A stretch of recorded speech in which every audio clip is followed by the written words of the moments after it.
Very interesting and even entertaining evening last evening.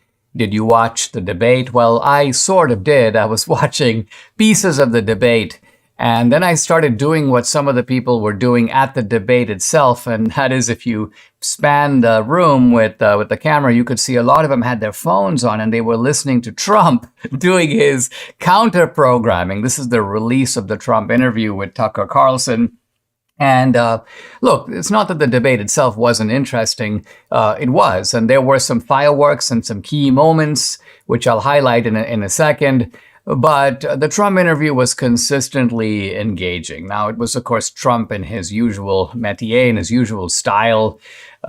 Trump is not a guy who offers corroborating evidence. He relies on the kind of common sense of things. He speaks in a colloquial language. He uses a lot of repetition, like this was ridiculous, and he'll say it 3 or 4 times.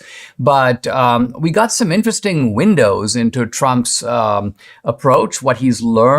These are questions that Trump has never formally answered. Like, what did I learn from my first term? What am I going to do in the second term that's going to be different?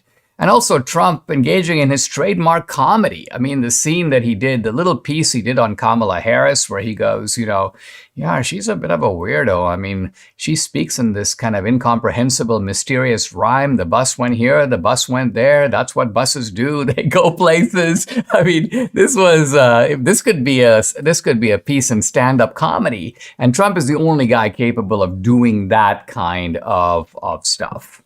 You also see in Trump a kind of a generosity in spirit that is very interesting, because it's for a guy who's under the gun. You would expect him to be consistently bitter, gnarled, perhaps a little bit with a siege mentality. And you don't get that. Even when Tucker asked him about Mike Pence, I thought his remarks were pretty generous. Well, he's a good guy. I've always worked with him pretty well. I don't understand why he took the view that the Constitution makes him a conveyor belt. Like what, they're just putting some papers in front of him. He's just supposed to sort of sign off on them, no matter what's in them. If he sees fraud, he's supposed to do nothing. So this is Trump sort of speaking in this language that has brought a lot of people into the GOP, because it's not the way that normal politicians talk at all. So I think that this interview with Tucker, by the way, a huge number of views, something like 150 million or plus already. And think about that. Fox News, by and large in prime time, gets 3 to 5 million views. Now, they probably got some more for the GOP debate, but how much more?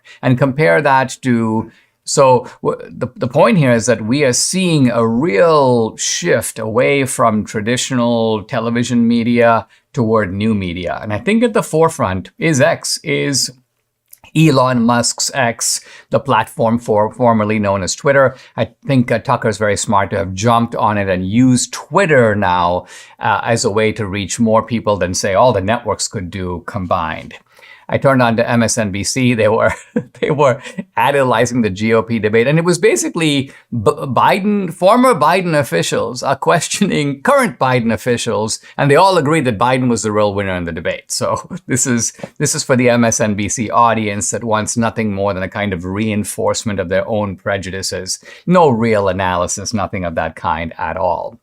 Now, of the debate itself, you see in a way the old versus the new GOP. And the old GOP is represented really by Nikki Haley, by Mike Pence. I don't think you can consider Chris Christie a candidate at all. He's a spoiler. And the sustained booing that he got when he got into that little tiff with Ramaswamy really shows that the heart of the GOP is not with this guy. This guy is running to be the president of a left-wing university. Maybe he's hoping for some accolades on the left. He's going the road of, say, a Bill Kristol or Liz Cheney, but no future on the right side of the aisle. But the GOP has to decide, is it going to be the party of Ukraine, the party of a kind of warmed over Reaganism? Now, no one's more enthusiastic about Reagan than I am, but Reagan had an agenda for his time. Even Reagan never said, you know what, 25 years from now, you just take my agenda and apply it to what's happening then. So, for example, even though the Soviet Union is gone, nevertheless, use the same rhetoric against Russia that you used against the Soviet. This is basically what's going on with Pence and these guys. And they cannot even comprehend how anyone would think differently. They think if someone thinks differently like Vivek, it must be, as Nikki Haley said today in her tweet this morning, he lacks foreign policy experience. Well, he does lack foreign policy experience, but in some ways, the people who have all this experience seem so marinated in it that they can't get beyond it. I think Vivek was clearly the most dynamic, the most unpredictable, and in a way, the most exciting guy to listen to. Ron DeSantis was competent. I see Ron DeSantis as solid on a lot of issues. But on the other hand, he seems to be in this kind of no man's land where he's wavering between, I think he believes, I kind of want to rope in the establishment. I don't want to depart too far from the establishment. On the other hand, I want to have a solidly conservative agenda. I feel a little bit bad for the guy because I think that it may be that this just wasn't his time. And yet he got talked into it. He jumped into the ring. And so somebody who has this amazing record in Florida, high popularity rating, an excellent candidate for president in the future, but maybe he got a little bit ahead of himself. As central banks in countries like China, India, and Australia begin transitioning to a digital currency, the Federal Reserve has been contemplating the same for the U.S. Now, with a digital currency, the government could track every single purchase you make. Officials could even prohibit you from purchasing certain products or easily freeze or seize part or all of your money. These are some of the reasons concerned Americans reach out to Birch Gold Group. They want to have a physical asset that's independent from the U.S. dollar. That's gold, held tax-sheltered in a retirement account. Debbie and I buy gold from Birch Gold to make sure we are protected and diversified. Learn if gold is right for you too. Text Dinesh to 989898. They'll send you a free information kit on gold.